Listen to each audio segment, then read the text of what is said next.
आजाद सिपाही ने अपना नया ऐप लॉन्च किया है। आप उसे प्ले स्टोर पर जाकर आजाद सिपाही टाइप कर उसे इंस्टॉल कर सकते हैं।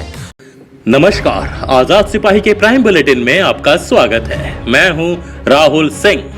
आज की प्राइम की प्रमुख खबर कुछ इस प्रकार है। रघुवर दास का हेमंत और शिबू सोरेन पर फिर हमला, झामुमो की कड़ी चेतावनी। झामुमो ने कहा कि भाषा पर कंट्रोल करे रघुवर, नहीं तो। रघुवर दास ने कहा कि झामुमो ने झारखंड की अस्मिता को बेच डाला। झामुमो की चेतावनी, अगर सीएम ने जुबान पर कंट्रोल नहीं किया तो हम भी पुराने तेवर में आएंगे। जेपी पटेल पर बोले हेमंत सोरेन, ये कौन है जेपी पटेल? सुना है विधायक है। और ये क्या बोल गए सुबोध कांत सहाय, मदारी और जमूरा। बाबूलाल ने पारा शिक्षकों पर खेला दाव, हम ही स्थानीय करेंगे। रविंद्र पांडे का यू टर्न, चंद्र प्रकाश को जिताएंगे, केंद्र में मंत्री बनवाएंगे। आजसू सुप्रीमो सुदेश महतो और चंद्र प्रकाश पहुंचे रविंद्र पांडे के दरबार। चतरा में राजेंद्र साहू ने कहा कि स्थानीय प्रत्याशी ही समझेगा जनता का दुख दर्द। कांग्रेस के थीम सॉन्ग पर विवाद, धनबाद के रिटायर्ड कर्नल की कविता चुराने का आरोप। और आज चुनाव के मैदान से एक खास रिपोर्ट। लोहरदगा का बेटा हूं, नेता नहीं, माटी का कद्र करना जानता हूं। कांग्रेस ने पहले दिया था मनरेगा का तोहफा, अब की बार सालाना 72,000। ये शब्द थे लोहरदगा लोकसभा क्षेत्र के कांग्रेस के उम्मीदवार सुखदेव भगत का। आइए अब सुनते हैं खबर विस्तार से। मुख्यमंत्री रघुवर दास ने एक बार फिर से झामुमो पर हमला बोला है। उन्होंने कहा कि झामुमो ने झारखंड की अस्मिता को बेच डाला। वहीं झामुमो ने सीएम रघुवर दास को चेतावनी दी है कि वे अपनी जुबान पर कंट्रोल रखें, नहीं तो हम पुराने तेवर दिखाएंगे। दरअसल मुख्यमंत्री रघुवर दास शुक्रवार को गुमला और पलामू में थे। उन्होंने गुमला के डुमरी और पलामू के भवनाथपुर तथा गढ़वा में जनसभाएं की। कहा कि झामुमो ने झारखंड की अस्मिता को बेच डाला और फिर से सभी भ्रष्टाचारी एक होकर मोदी को हटाना चाहते हैं। आजादी से पूर्व और उसके बाद करीब 55 साल से ज्यादा के कार्यकाल में कांग्रेस ने देश को लूटा है। वंशवाद, परिवारवाद की राजनीति करने वाले चाहते हैं कि उनके परिवार का सदस्य ही प्रधानमंत्री या राज्य का मुख्यमंत्री बने। लेकिन यह लोकतंत्र है जहां एक चाय बेचने वाला प्रधानमंत्री एवं टाटा स्टील का मजदूर मुख्यमंत्री बन सकता है। यह संभव है सिर्फ भारतीय जनता पार्टी में। इधर झामुमो के केंद्रीय महासचिव सुप्रियो भट्टाचार्य ने सीधी चेतावनी देते हुए कहा कि मुख्यमंत्री अपनी भाषा को संयमित रखे, नहीं तो झामुमो के पुराने तेवर को झेलने के लिए भी तैयार रहे। उन्होंने कहा कि 2 बार आपत्तिजनक शब्दों का प्रयोग किया गया है, साथ ही पूरे राज्य के विपक्षी दलों को चोरों की संज्ञा दे दी। यही नहीं, पीएम मोदी को शेर बताया तो विपक्ष के नेताओं को सियार और गीदड़ तक कहा। उन्होंने कहा कि जब मुख्यमंत्री अपने प्रतिद्वंदियों के लिए आपत्तिजनक शब्द का प्रयोग करे तो भाजपा के लोग चुप्पी लगा लेते हैं। यह दोहरा मापदंड अब नहीं चलेगा। अब नजर डालते हैं आज की दूसरी प्रमुख खबर पर। मांडू विधायक जयप्रकाश भाई पटेल के बागी तेवर पर झामुमो के कार्यकारी अध्यक्ष हेमंत सोरेन ने कार्रवाई की बात की है। इससे पहले उन्होंने चुटकी लेते हुए कहा कि कौन है ये विधायक? जेपी भाई पटेल नाम सुना सुना लगता है, ये तो शायद झामुमो के विधायक हैं। यदि ऐसा बयान उन्होंने दिया है तो पार्टी कार्रवाई करेगी। हेमंत सोरेन शुक्रवार को साहेबगंज में बूथ स्तरीय कार्यकर्ता सम्मेलन में भाग लेने पहुंचे थे। विधायक जयप्रकाश भाई पटेल की बात पर हेमंत ने मजा भी लिया। सोरेन ने कहा कि बात में अगर सच्चाई है तो विधायक पर पार्टी जरूर कार्रवाई करेगी। अब नजर डालते हैं आज की तीसरी प्रमुख खबर पर। कांग्रेस प्रत्याशी सुबोध कांत सहाय ने शुक्रवार को सरायकेला खरसावां जिले के चांडिल अनुमंडल के कई गांवों का दौरा किया। इस दौरान उन्होंने पीएम मोदी और सीएम रघुवर दास पर जमकर निशाना साधा। उन्होंने देश के प्रधानमंत्री नरेंद्र मोदी को मदारी और राज्य के मुख्यमंत्री को जमूरा बता दिया। उन्होंने कहा कि वहां से मदारी ढोल बजाता है और यहाँ जमूरा नाच दिखाता है। वहीं उन्होंने केंद्र की एनडीए सरकार पर शिक्षा के नाम पर लूट का आरोप लगाया।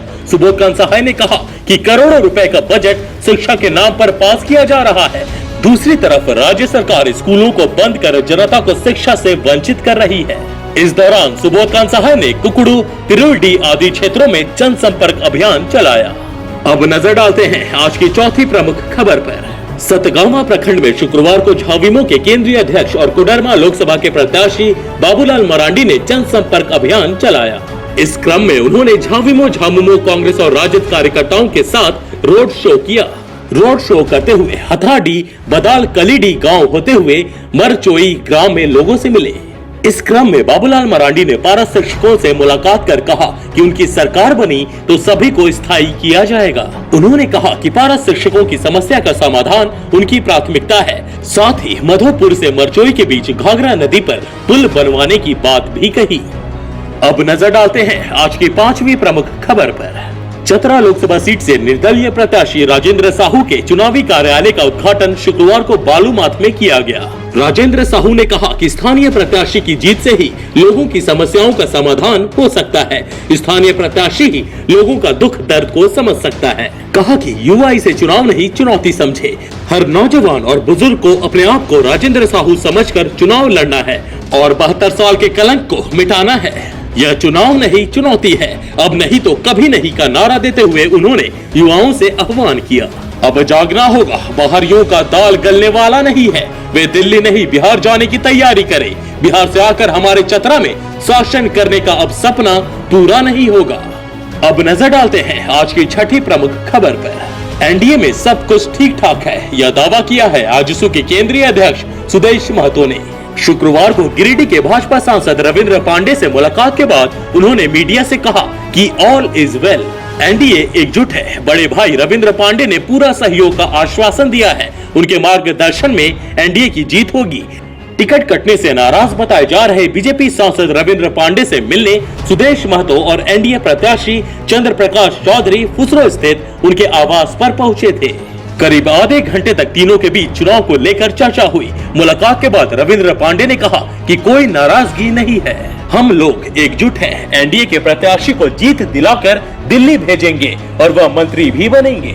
अब नजर डालते हैं आज की 7वीं प्रमुख खबर पर। लोकसभा चुनाव 2019 में कांग्रेस प्रचार अभियान के थीम सॉन्ग पर विवाद हो गया है। दरअसल धनबाद के रिटायर्ड कर्नल जेके सिंह की पत्नी नितिका जीवन सिंह ने कांग्रेस के प्रचार गीत मैं ही तो हिंदुस्तान हूँ को अपने पति की कविता बताते हुए राहुल गांधी को खुला पत्र लिखकर उनसे जवाब मांगा है। नितिका ने पत्र में कहा कि उनके पति कर्नल जेके सिंह ने मैं सारा हिंदुस्तान हूँ कविता संग्रह लिखा है।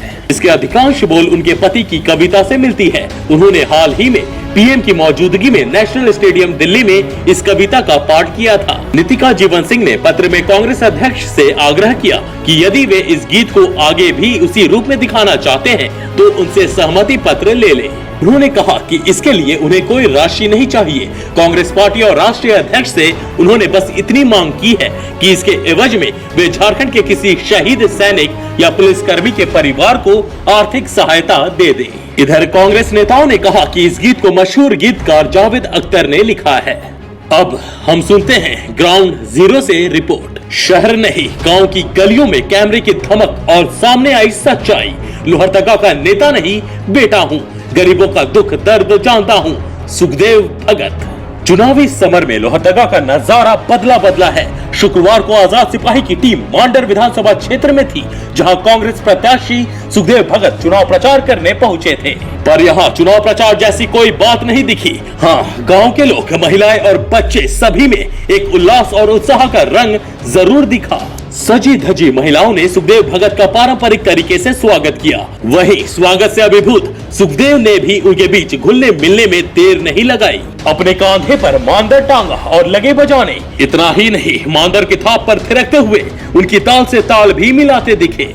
नाच और गान के साथ इस स्वागत के बाद ग्रामीणों संग जमीन पर बैठकर उनका हाल चाल लेने लगे। इस बीच वह सभी के साथ हंसी मजाक कर रहे थे और सभी के चेहरे पर एक मुस्कुराहट आ गई। कभी किसी युवक की मूंछ पकड़कर उसके साथ दोस्त के जैसा व्यवहार किया तो कभी गंभीरता से गांव वालों की समस्याओं का समाधान का आश्वासन भी देते नजर आए। एक बार भी नहीं लगा कि ग्रामीणों के बीच कोई प्रत्याशी चुनाव प्रचार करने आया है। ऐसा लग रहा था कि उनका बेटा उनसे मिलने आया है। इस बीच बातचीत के क्रम में ही सुखदेव भगत ने कहा कि मैं इस क्षेत्र का नेता नहीं बेटा हूँ। गांव वालों को यह आभास तक नहीं होने दिया कि उनके बीच कोई प्रत्याशी वोट मांगने आया है। वे तो बस उन्हें अपना कोई हमने वाला ही समझते रहे। गांव की बूढ़ी महिला उनके सिर से पसीना गिरता देख उनके लिए पानी लाती थी। तो कोई उनके लिए भिगोया हुआ चना लाता था। वह जहाँ जाते उनके लिए सभी कुर्सी दौड़ कर लाते थे, लेकिन वह कुर्सी पे नहीं, उनके साथ जमीन पर बैठकर बात करते थे। बूढ़ों का पैर छूते और नौजवान साथियों के गले लगते और उनके साथ मोटरसाइकिल पर भी सवार होते। कोई उन्हें अपनी बुलेट मोटरसाइकिल दे देता था तो कोई अपनी स्प्लेंडर और उनके साथ पीछे बैठकर गांव-गांव घूमते थे। बूढ़ी महिला को सड़क के किनारे बैठा देखकर अपनी गाड़ी रुकवाकर उतरकर उनके साथ जमीन पर बैठते थे और उनसे बातें कर और उनके खाने के लिए अपने गाड़ी से फल निकालकर उन्हें देते। आज एक अनोखे अंदाज में दिखे सुखदेव भगत। सभी सभाओं में से एक सभा में मौजूद झाविमो महासचिव बंधु तिर्की भी सुखदेव भगत के स्टाइल से काफी प्रभावित नजर आए। गांव वालों की ही भाषा में बात करते हुए सुखदेव ने सरकार की नीतियों पर निशाना साधा। कहा कि फ्रंट कॉरिडोर योजना जंगल में रहने वाले आदिवासियों के लिए अभिशाप है। केंद्र सरकार आदिवासियों को भगाकर हाथियों को बसाना चाहती है। सरकार के लिए आम इंसानों से ज्यादा जानवर महत्वपूर्ण हो गए हैं। उन्होंने कहा कि पिछले 5 वर्षों में सिर्फ लोगों को सपना दिखाया गया। हर वर्ष 2 करोड़ नौकरी का वादा कर सत्ता में आए नरेंद्र मोदी ने युवाओं को नौकरी तक नहीं दी। सालाना 50 लाख युवाओं को बेरोजगार कर दिया। उन्होंने कहा कि कांग्रेस जो कहती है वह करती है। कांग्रेस ने वादा किया है कि देश के 25 करोड़ गरीबों को सालाना 72,000 रुपए दिया जाएगा और सभी बेरोजगारों को रोजगार भी मिलेगा। नमस्कार, मैं हूं राहुल सिंह और हमारे साथ हैं लोहरदगा लोकसभा के कांग्रेस के उम्मीदवार सुखदेव भगत जी। और आज हम उनसे ये बात जानेंगे कि लोहरदगा में इस बार का चुनावी माहौल क्या है और लोगों का रुझान किस तरफ है। मैं समझता हूँ कि मैं लगातार अलग अलग एमएलए सेगमेंट में गया था। हर जगह पे जिसे का स्वाभाविक लोगों में रुझान है महागठबंधन की और कांग्रेस की ओर, क्योंकि जिस प्रकार भारतीय जनता पार्टी की मोदी जी की सरकार ने हर वर्ग को छला है, हर वर्ग को। और आपने देखा होगा चाहे सरकारी कर्मचारी हो चाहे आम जन हो, हर वर्ग इससे त्रस्त है।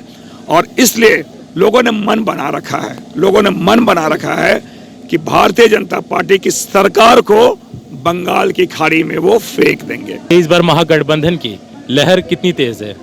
मैं समझता हूँ कि ये लहर नहीं सुनामी है और उसमें भारतीय जनता पार्टी की सरकार जो है वो बहुत आसानी से बह जाएगी उसमें। और ये आज सुबह से हम लोग देख रहे हैं जिस तरह से आप ग्रामीण क्षेत्रों में घूम रहे हैं, लोगों के साथ बैठ कर उनकी समस्याएं सुन रहे हैं, यहाँ तक कि आप उनके साथ जमीन पे भी बैठ रहे हैं। तो सबसे ज्यादा समस्या, एक कॉमन समस्या क्या निकल के आया? नहीं, मैं आपको बताऊं, सबसे पहली बात कुर्सी पे बैठने वालों को जमीन की अहमियत याद रहे। और इसलिए मैं इस चीज को मानता हूं क्योंकि प्रजातंत्र में है और इन्हीं की बदौलत मैं उस जगह पे जिम्मेवारी जो मुझे दी जाती है उस जगह पे मैं जाता हूं।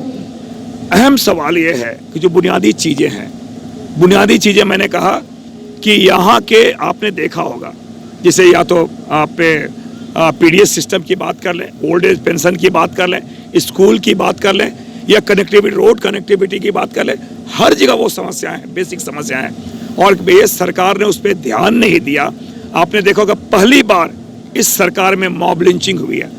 पहली बार इस सरकार में जिसे कहा जाए आधार कार्ड के नाम पे 6-6 महीने 8-8 महीने तक लोगों को ओल्ड एज पेंशन नहीं मिल रहे हैं। आपने देखा होगा सुदर्शन भगत जी का जो गृह जिला है, वहां हमारे गरीब बच्चे के 1,80,00,000 स्कॉलरशिप के पैसे वापस हो जाते हैं। ये तो हालात यहाँ पे हैं। आज के आजाद सिपाही के प्राइम बुलेटिन में बस इतना ही। देश विदेश की तमाम बड़ी खबरों के लिए आप पढ़ते रहिए अपना लोकप्रिय दैनिक अखबार आजाद सिपाही। और हाँ, आप हमारे इस YouTube चैनल को सब्सक्राइब करना ना भूलें। जुड़े रहिए आजाद सिपाही के साथ। धन्यवाद।